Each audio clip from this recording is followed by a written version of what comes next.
andar em novidade de vida no ano 2021, no ano de 2021. Como é que nós vamos andar em novidade de vida? E o nosso texto é Romanos capítulo 6, do 1 até o 14, que diz assim: que diremos, pois? Permaneceremos no pecado para que a graça seja mais abundante? De modo nenhum. Como viveremos no pecado nós que para ele morremos? Ou porventura ignorais que todos que foram batizados em Cristo Jesus foram batizados na sua morte? Fomos, pois, sepultados com ele na morte pelo batismo, para que, como Cristo foi ressuscitado dentre os mortos para a glória do Pai, assim também nós andemos em novidade de vida. Porque se fomos unidos com ele na semelhança da sua morte, certamente também seremos na semelhança da sua ressurreição. Sabendo isto, que foi crucificado com ele o nosso velho homem, para que o corpo do pecado seja destruído e não sirvamos ao pecado como escravos. Porque quem morreu está justificado do pecado.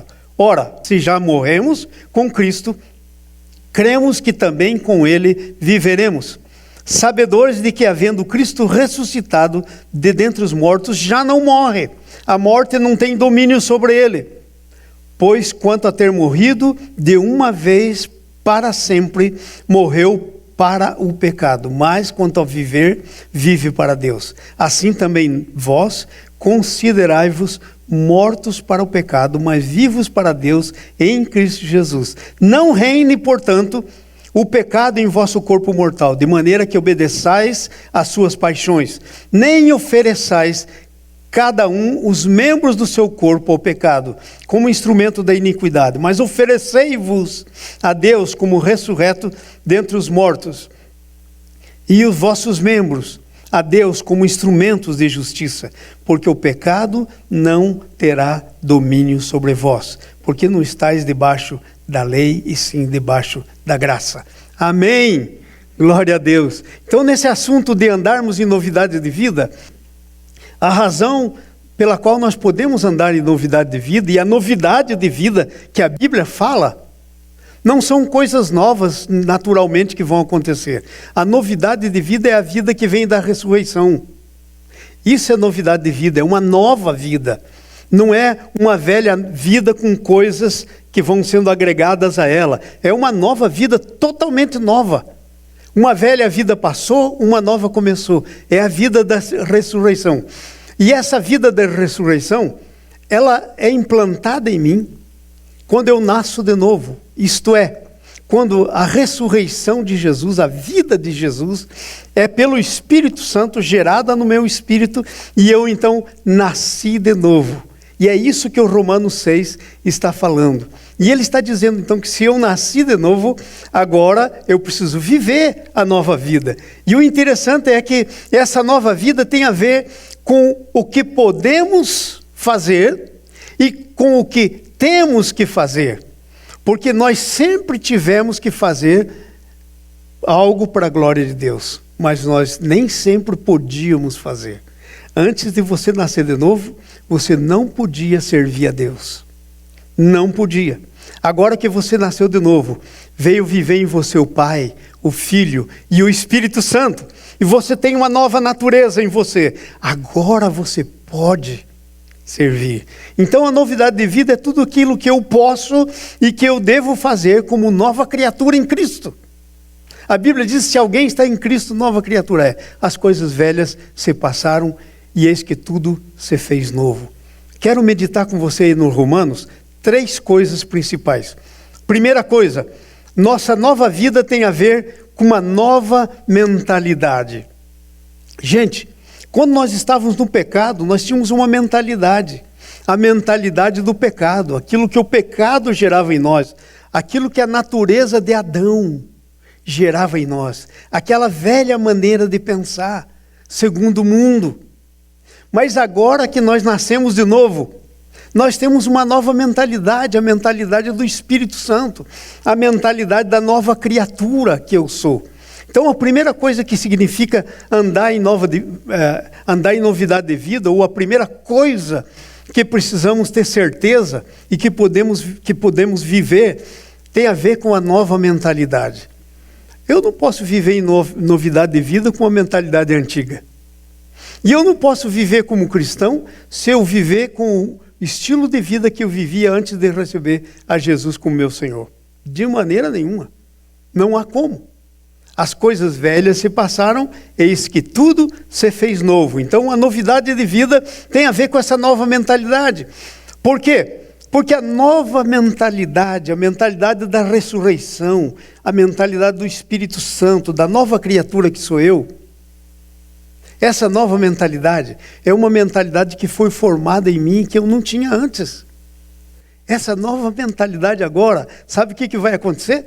Vai gerar em mim um novo estilo de vida. Um novo estilo de vida. Por isso é que há versículos assim na Bíblia: aquele que pecava não peque mais. Aquele que furtava não furte mais. E vai dizendo coisas assim. Porque houve mudança no estilo de vida. O nosso estilo de vida, então, precisa mudar. Se o nosso estilo de vida não mudar, não muda a nossa mentalidade. Se nós continuarmos fazendo o que vimos fazendo sempre, a nossa mentalidade vai ser a mesma mentalidade antiga. Então, temos que mudar. Agora, como é que nós mudamos?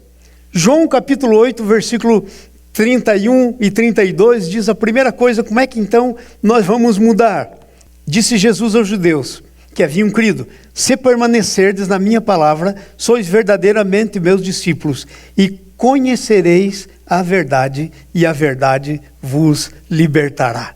O que é que agora forma a minha nova mentalidade? É a meditação na palavra de Deus.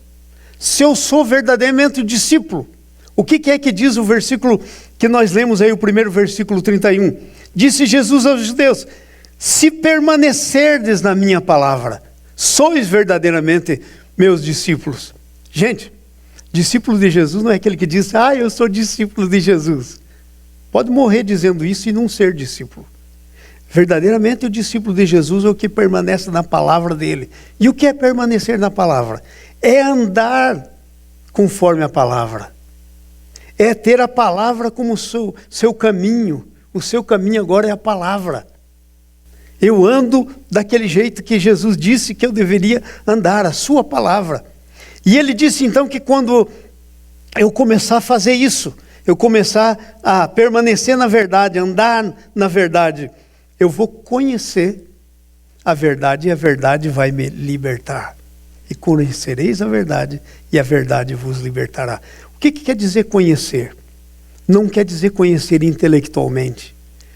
Sabe, irmãos, eu conheço gente que não nasceu de novo, eu tenho certeza, que conhece muito mais a Bíblia do que eu. Aliás, eu conheço alguém, eu sei de alguém, e eu conheço, tive muitas experiências com essa pessoa, que sabe a Bíblia mais do que qualquer ser humano, mas não vive ela, não conhece ela, porque você só conhece quando você experimenta. É Satanás. Você vê que ele sabe tanto a Bíblia, que quando ele foi tentar Jesus, ele usou a Bíblia. Tão seguro que ele sabia e conhecia a Bíblia, ele usou a Bíblia para tentar Jesus. Mas ele não conhece a verdade. E por isso ele não é liberto. Porque ele pode até saber tudo, mas conhecer é experimentar. Esse conhecimento que diz aqui não é um conhecimento intelectual, como o diabo tem, mas é um conhecimento vivencial, de viver aquilo que está escrito. Então a primeira coisa que me ajuda a mudar de mentalidade, que vai mudar o meu estilo de vida, é a meditação na palavra. Gente, a Bíblia diz: medita na palavra, dia e noite. Deus, por exemplo, disse isso para Josué. Ata a palavra, medita nela, dia e noite, deitando, levantando, medita nela. Tenha cuidado para fazer tudo o que está escrito. Então você vai ser vitorioso em tudo o que você fizer. Deus disse para Josué, quando Josué estava para substituir Moisés. Então, se esse foi o segredo para Josué, se esse é o segredo desde o princípio dos tempos, é o segredo para mim. É a palavra no nosso coração.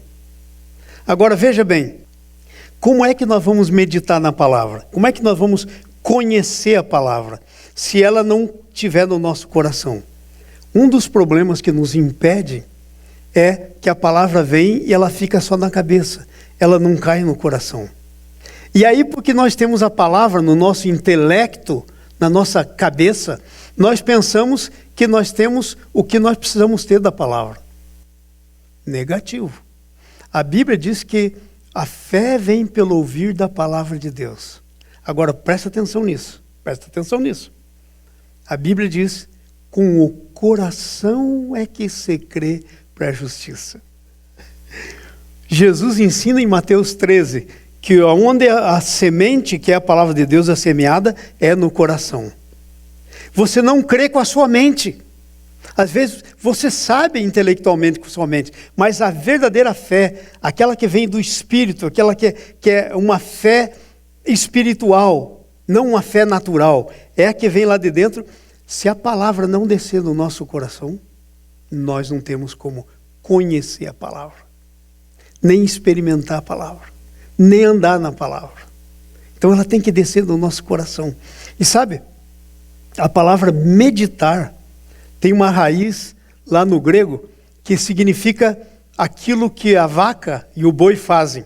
Eles vão pastando, e aquilo vai entrando numa coisa, não vai direto para o estômago deles, vai num negócio chamado rumen. E aí então depois a vaca encheu o rumen, ela então deita e ela começa assim, nham, nham, nham. Ela está ruminando. E essa é a origem da palavra meditar. É ruminar. Então o que significa meditar na verdade? Significa a palavra de Deus entrar no teu coração e depois então ela vir e você começar a ruminar a palavra, a meditar. Assim você começa a experimentar a palavra. Você começa a entender, você começa a conhecer a verdade. De verdade, amém? Que coisa tremenda é isso, né? Mas outra coisa interessante da nova mentalidade, do novo estilo de vida, é que ela exige mudança de prioridade. A prioridade não tem que ser mais coisas que eu faço. Não tem que ser o que eu faço para as pessoas. Não tem que ser mais coisas. Mas a prioridade tem que ser eu mesmo. Aí você pode pensar, pastor, mas agora ficou difícil, hein? Porque se eu tiver a mim mesmo como prioridade, isso é egocentrismo, isso é egoísmo. A pessoa mais importante para Deus é você. E o que Deus mais quer fazer é em você. Jesus morreu para que você seja a prioridade. Você é a prioridade de Deus. Veja bem o que a Bíblia ensina. A Bíblia diz que havia um pessoal, Jesus contando lá a história, havia um pessoal que veio a ele e disse assim, Senhor, em teu nome nós fizemos milagres, nós fizemos isso, nós fizemos mais aquilo. E aí Jesus disse para eles, apartai-vos de mim, eu não vos conheço. Então não é o que nós fazemos. O que nós fazemos são obras. Obras sem a fé é morta. E fé sem as obras é morta. Então o que isso quer dizer? Que as nossas obras têm que ter uma origem. Não a origem natural, nós mesmos. Ela tem que vir da nossa fé. Então a nossa fé que produz obras da fé, então ela é abençoada e ela é a verdadeira fé. Então esse estilo de vida tem que ter essa prioridade. Veja o que diz Tiago capítulo 1, versículo 23. Diz assim, porque se alguém é ouvinte da palavra e não praticante, assemelha-se a um homem que contempla em um espelho o seu rosto natural. 24. Pois a si mesmo se contempla e se retira, e para logo se esquece de como era a sua aparência. Contempla o seu rosto, mas se retira, e para logo esquece de como era a sua aparência. Por que é que então a palavra não faz efeito na nossa vida? Por quê? Porque nós ouvimos, não colocamos em prática. Não colocamos. A Bíblia diz: sede praticantes da palavra e não somente ouvintes, enganando-vos a vós mesmos. Quando nós começamos a meditar na palavra, a praticar a palavra, mudamos as nossas prioridades. A prioridade de Deus é a minha vida. Sabe por quê? Porque Ele quer usar a minha vida. Porque eu tenho que ser o que Ele disse que eu sou. Mas eu tenho que andar num caminho chamado santificação para ser o que Ele disse que eu sou. E sabe o que Ele disse que eu sou? Que você que está aí na internet Ele disse assim: vós sois a luz do mundo.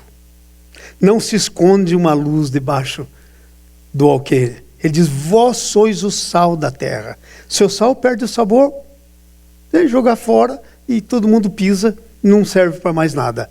Então a prioridade sou eu. É mudança de prioridade. Ao invés de pensar, às vezes alguém vem falar para a gente: o irmão, você tem que parar de fazer isso. E eu conheço isso muito bem como pastor. Às vezes eu vou exortar o irmão, eu digo: o irmão não pode... A primeira coisa que eu ouço é: mas o irmão também faz assim, e aquele outro, e aquele outro. É a primeira coisa que vem na nossa mente. Porque nós estamos usando padrões errados. Nós estamos usando as pessoas como padrões. E nós temos uma pessoa somente que serve como padrão: Jesus. E Ele é o padrão. Nós estamos todos no mesmo barco, no mesmo caminho. Eu preciso ser um exemplo, e eu sei, mas eu nem sempre vou conseguir ser um exemplo. Porque a Bíblia é clara: se eu disser que eu não peco, sou mentiroso, a verdade não está em mim. Então eu peco ainda. Eu digo coisa e às vezes não faço. Eu prometo e às vezes não cumpro. A minha obrigação é prometer e cumprir, é dizer e fazer, é ser luz. Por isso a prioridade de Deus na minha vida sou eu. É a mudança na minha vida. É a mudança de pensamento. É por isso que o Romanos 12 diz assim: rogo-vos, pois, irmãos, pelas misericórdias de Deus, que apresenteis os vossos corpos por sacrifício vivo, santo e agradável a Deus, que é o vosso culto racional. E não vos conformeis com este século. Sabe o que é conformar? É entrar numa forma.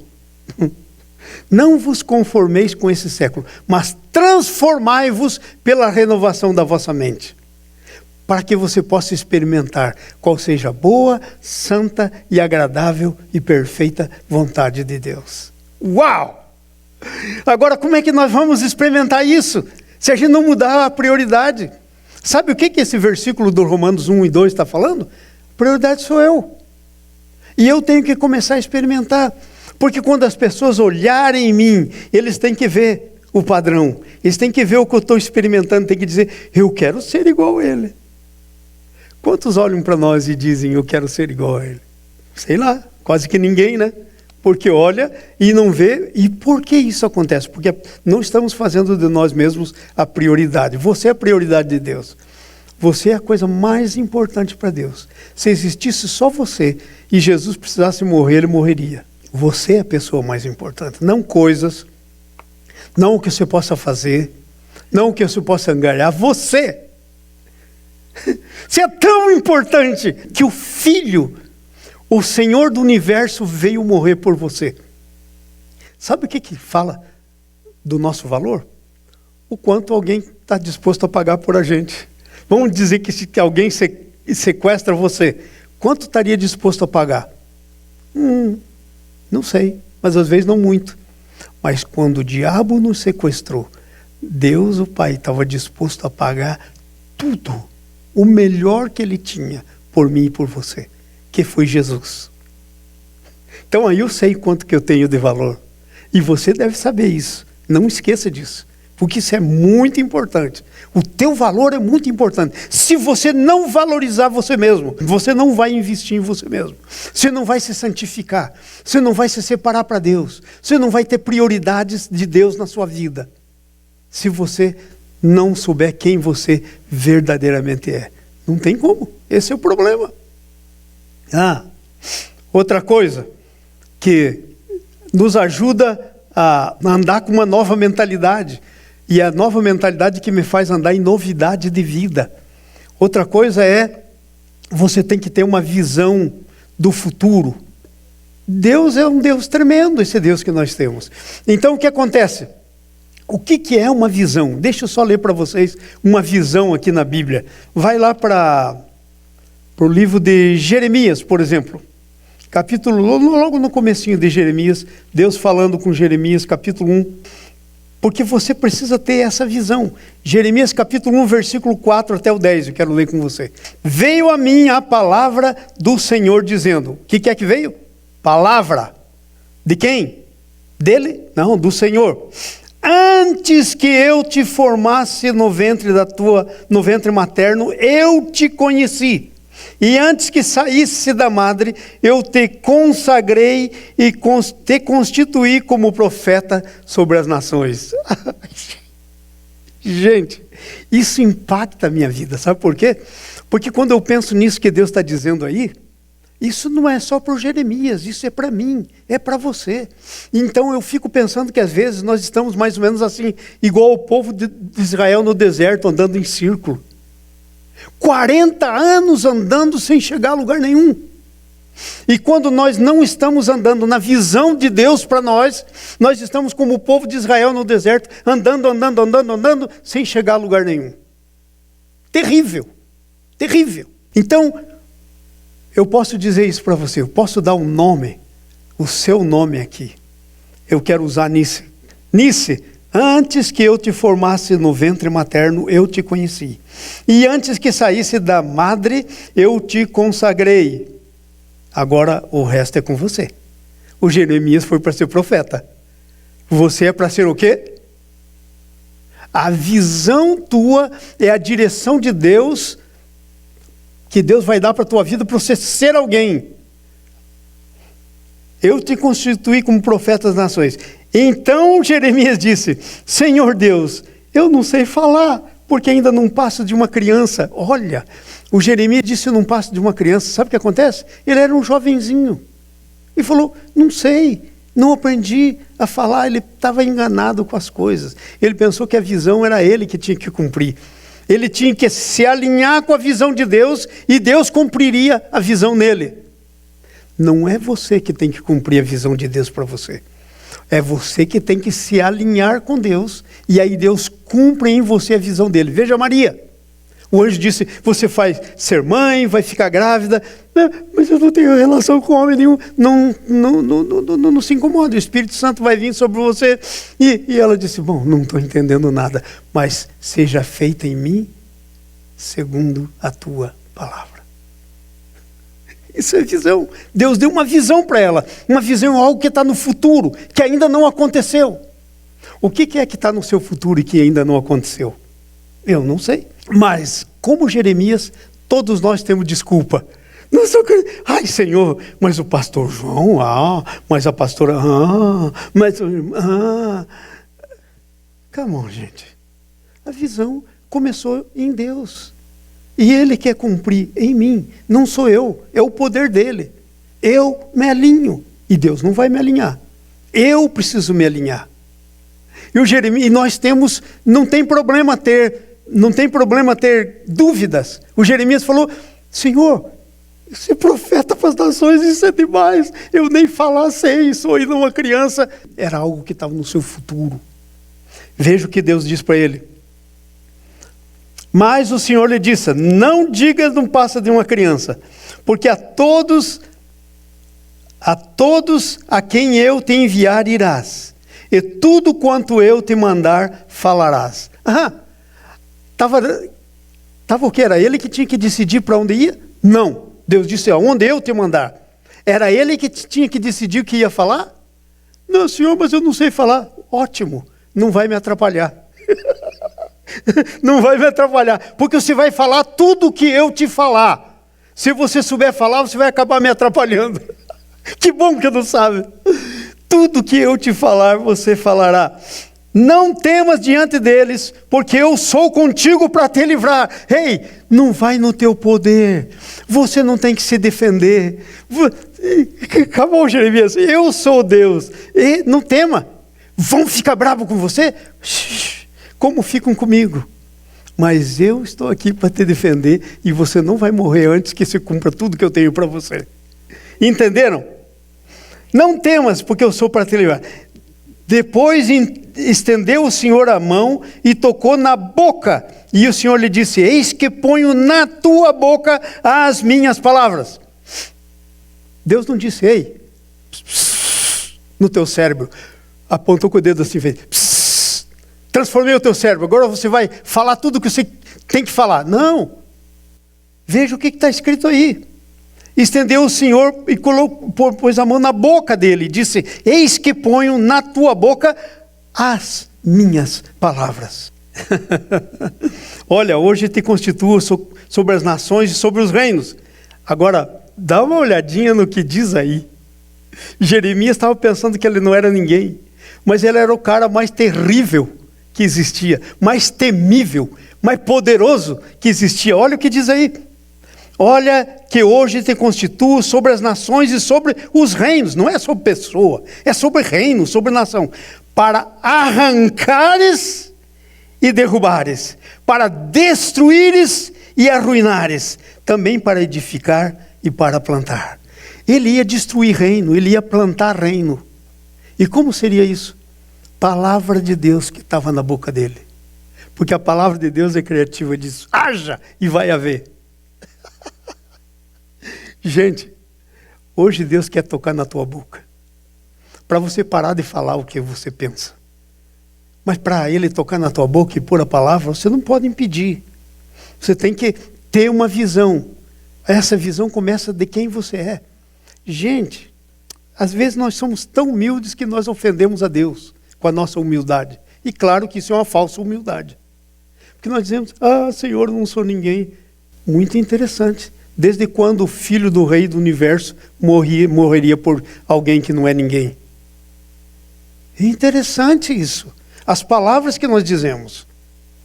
Ai, mas eu não posso. Mas desde quando você não pode, se o Senhor está com você?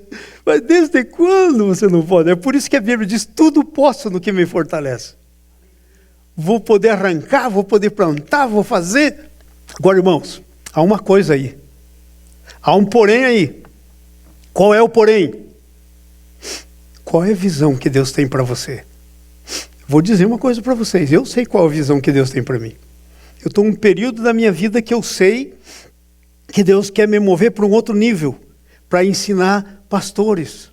Sabe? Eu fui à universidade, eu ensinei durante a minha vida, desde que me converti. Eu pratiquei isso, eu errei, eu acertei. Eu tive todo tipo de experiência até chegar num ponto que eu creio que eu estou preparado para ir para o novo nível que Deus quer. Para ensinar líderes, pastores, líderes. Agora, sabe o que estou esperando para começar a fazer isso? A liberação dele. Porque eu não posso ir por mim mesmo. Se eu for por mim mesmo, eu ando 2 quilômetros e bum, caio. Mas eu sei que é isso que Deus tem para mim. Eu sei que Ele estava me preparando para isso. E eu servi a Ele em todo o processo de preparação. Então, amados, eu sei levantar alguém mais aqui, um bom pastor nessa igreja, uma boa pastora nessa igreja, que vão ajudar a tocar essa igreja. Eu vou ficar livre para mim e para as nações. Eu vou ficar livre para atender esse monte de pastores que estão pedindo para que eu vá nas igrejas deles, treinar os líderes. Agora mesmo, tive um convite semana passada. O pastor me ligou e disse assim: Ei, o que passa com você? Esqueceu de mim? Eu falei: não, você mora no meu coração, um amigo meu, de uma igreja grande, mais de 1000 membros. Eu falei: não te esqueci. E ele disse assim: então, por que você não veio? Eu falei: olha, eu tive uns contratempos aqui, mas isso é temporário. Estou esperando, né?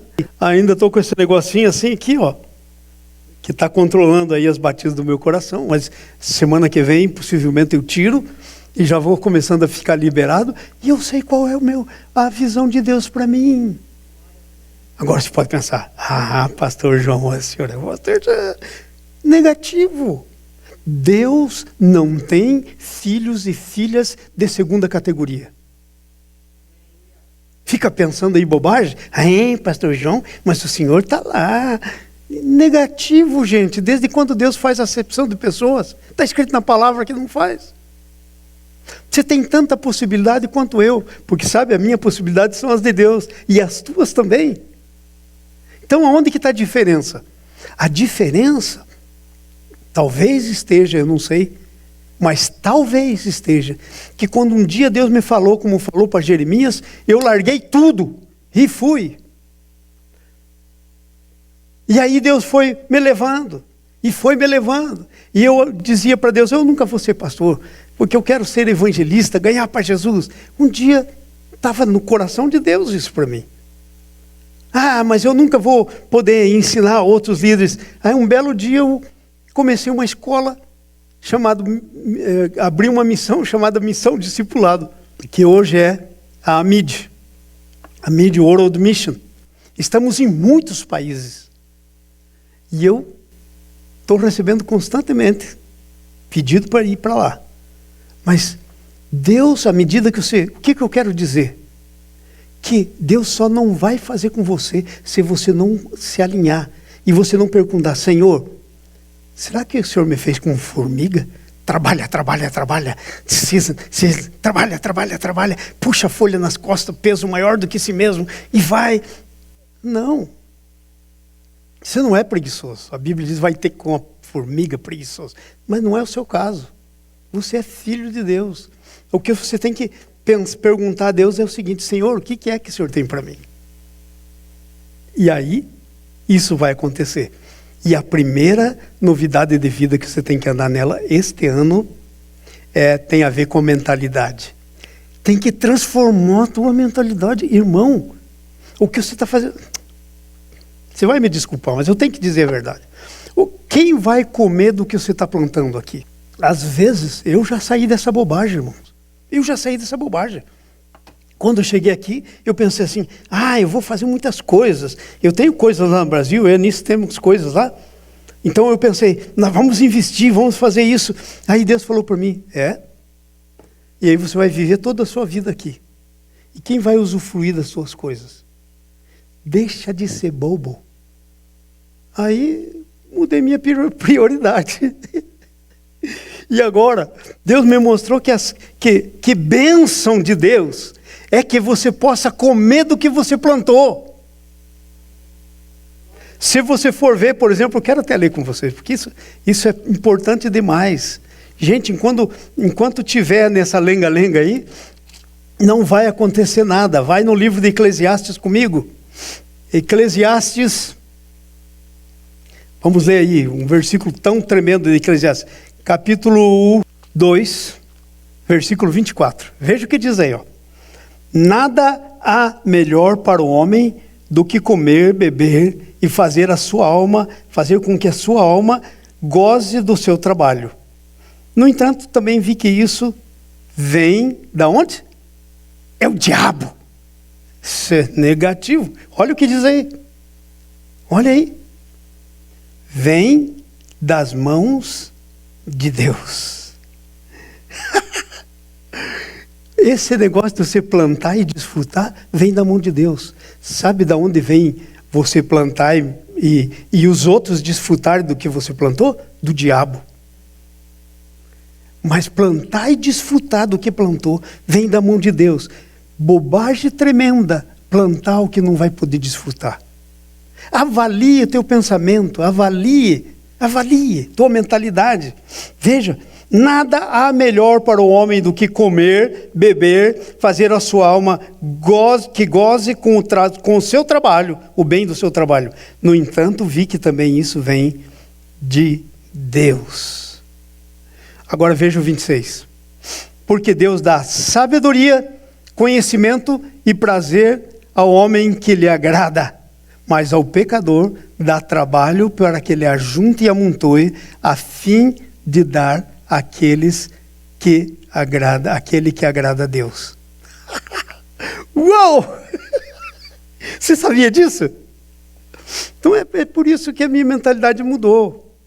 E é por isso, por exemplo, que hoje, quando eu penso em fazer algum investimento, eu penso assim, qual que vai ser o bom investimento? Eu tinha uma mente muito fora do ar. Eu estou contando para vocês, porque a mentalidade tem que mudar. Tem que mudar. Minha mente estava fora do ar. Eu nada tinha a ver com essa nova mentalidade, com um novo estilo de vida.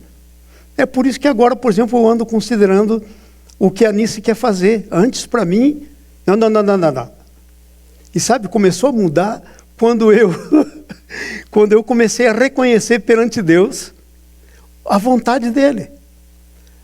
Nós morávamos lá no Cherokee, numa casa que a gente tem lá no Cherokee, e a Anice toda noite no iPadzinho dela lá olhando, porque ela queria mudar mais para cá, para um lugar que agradava o coração dela, e ela lá olhando, e tempo, ano, olhando, e falando comigo. Eu disse, negativo, para que nós queremos 2 casas? Já tem uma. Que negócio é esse? Aí o tempo passou, e eu queria alguma coisa lá com o Senhor, né, e fui orar. E Deus claramente me falou, não vou te dar. Eu falei, estou em pecado, Senhor? O que é que está acontecendo? Aí Deus disse, eu quero abençoar minha filha, o desejo do coração dela, e você está segurando a benção. Ai. Eu disse para Nice, pode procurar a casa que tem no teu coração, a gente vai comprar, porque eu não quero a mão do Senhor contra mim. O que eu vou fazer com isso? Dali pouquinhos dias a Anice tinha orado, eu quero uma casa assim, tal lugar aqui, marcou, delimitou a área que ela queria e tal, e dali um pouquinho de tempo a dita casa apareceu. E sabe, antes de entrar no mercado já tinha umas 4, 5, não sei quantas, mas já tinha várias ofertas melhores que a gente deu, mas a casa ficou da Anice. E eu aprendi a minha lição. Agora, por exemplo, ela está dizendo, bem, nós fizemos esse negócio aqui atrás e tal, mas eu quero uma porta dupla para abrir e fazer isso de um ambiente só. Para quê esse negócio? Para quê esse negócio? Já tem uma porta aí. Aí eu parei para pensar, peraí, quem vai desfrutar disso? Eu estou usando a Anice como exemplo, porque é lá da minha casa, ela não gosta. Ela não gosta que fale. Mas eu estou falando porque isso é verdade. Primeiro, ela está aí para dizer. E porque eu aprendi a minha lição. Aprendi essa lição de que Deus dá trabalho para o incrédulo que é junto, para os outros desfrutar, mas que é do Senhor desfrutar as coisas que a gente faz. E aí, então, eu falei, bom, vamos fazer. E aí, vamos fazer a porta. E aí, quem vai desfrutar da porta? Ela, eu. Quando a gente receber vocês, quando a gente receber bastante gente lá em casa, nós costumamos receber bastante gente. Então eu quero terminar o primeiro e paramos por aqui hoje. Nova mentalidade determinam as nossas decisões. Por isso vos digo, não andeis ansiosos pela vossa vida, quanto ao que é vez de comer ou beber, pelo vosso corpo, quanto ao que é vez de vestir. Não é a vida mais que o alimento e o corpo mais que as vestes? Observai as aves do céu, não semeiam, não colhem, nem ajuntem em celeiros. Contudo, vosso Pai Celeste as sustenta. Porventura não valeis vós muito mais do que as aves? Qual de vós, por ansioso que esteja, pode acrescentar 50 centímetros ao curso da sua vida? E por que andais ansiosos quanto ao vestuário? Considerai como crescem os lírios do campo. Não trabalham nem fiam, mas nem Salomão na sua glória se vestiu como qualquer um deles. Se Deus veste assim a erva do campo, quanto muito mais vós outros, homens de pequena fé. Tudo isso tem a ver com fé. O problema de todo esse texto é fé. Agora veja o que é que a mudança tem a ver com prioridade. Veja como é que é. Portanto, não inquieteis, porque os gentios é que fazem isso. 33. Buscai, pois, em primeiro lugar, o reino de Deus. Troque a prioridade. Buscai em primeiro lugar o reino de Deus e a sua justiça. E todas essas coisas vos serão acrescentadas. Portanto, não vos inquieteis com o dia de amanhã. Mudança de prioridades vem por uma decisão. Deus está dizendo, você tem trabalhado tanto pela tua roupa, pela comida, pelo vestiário, por isso, por aquilo. Se preocupe primeiro com o reino de Deus e eu te dou em abundância todas essas coisas. Eu acrescento para você isso tudo. Não é tremendo? Então, mudança de prioridade. A nova mentalidade define as nossas decisões. Decisões têm a ver com prioridade. Agora, tira os olhos do problema. Como é que muda a prioridade? Tira os olhos do problema e foque na solução. Sabe qual é um texto que mostra isso? Está cheio de texto na Bíblia. Tudo isso que eu estou falando, está cheio de texto na Bíblia mostrando. Sabe qual é esse que está dizendo para a gente que tem que tirar o olho do problema e focar na solução? Veja, por exemplo, um texto. Aquele em que Jesus vai caminhando sobre as águas, está tendo uma tempestade tremenda, e Jesus vai caminhando e vai se aproximando do barco. Os discípulos olham para Jesus no meio daquela tempestade, o vento, as águas, e gritam, é um fantasma. Jesus disse, para, sou eu. Aí Jesus vai chegando e Pedro disse, então se é o Senhor, manda que eu vá ter convosco. Aí Jesus diz, vem. E eu, Pedro, pôs o pé fora do barco e estava andando. Focado em Jesus. Focado. Aí sabe o que ele fez? De repente ele desfoca de Jesus e foca nas ondas, no vento. E o que começou a acontecer com ele? Você sabe o texto. Começou a afundar. Começou a afundar. Porque tirou os olhos da solução e pôs os olhos no problema. Jesus disse, vem. Então ele é a solução. Agora você tira os olhos de Jesus que disse vem e começa a focar no tamanho das ondas, no vento, na violência do mar, você afunda. Então tira os olhos do problema. Nós somos resolvedores de problemas, solucionadores de problemas. Sabe, problema não é uma coisa que impede a vida cristã. É um desafio que nós temos que vencer. E às vezes Deus deixa o problema para a gente poder ir para outro nível. E a última coisa, a graça de Deus não nos libera de viver os propósitos dele. Eu estou na graça, agora eu vou me lambuzar na graça, eu vou fazer isso, vou fazer... Está dentro da vontade dele? É propósito dele? Tudo que fizer fora do propósito, você não está liberado para fazer. Tudo que eu estou falando para vocês está baseado naquele texto. Você pode ir lá e estudar. Eu sempre gosto de fazer estudo textual. Isto é, eu pego o texto e não saio dele. Mas hoje eu queria exemplificar o que o Romanos 6, do 4 em diante está dizendo. O que está dizendo? O que significa isso? Não reine, portanto, o pecado em vosso corpo mortal, de maneira que obedeçais às suas paixões, nem ofereçais. Veja, tudo está falando da minha decisão. Nem ofereçais, versículo 13, cada um os membros do vosso corpo ao pecado, como instrumentos da iniquidade, mas oferecei-vos a Deus como ressurretos dentre os mortos, e vossos membros como instrumentos de justiça.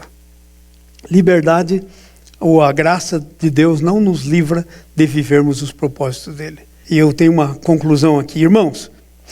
Está escrito em Filipenses 3, versículo 13 a 14. Irmãos, quanto a mim não julgo havê-lo alcançado. Eu quero fazer essas palavras as minhas palavras. Irmãos, quanto a mim não julgo havê-los alcançado.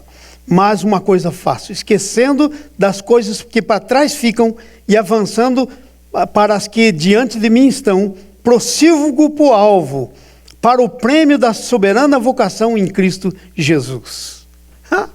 Isso é vida cristã.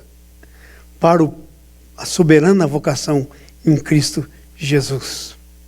E eu tenho duas perguntinhas para terminar. Como vamos viver as nossas vidas em relação aos alvos de Deus para nós? Quais são 2 alvos que eu quero alcançar, graças a Deus, neste ano? Você tem que ter alvos para esse ano. O que você quer nesse ano?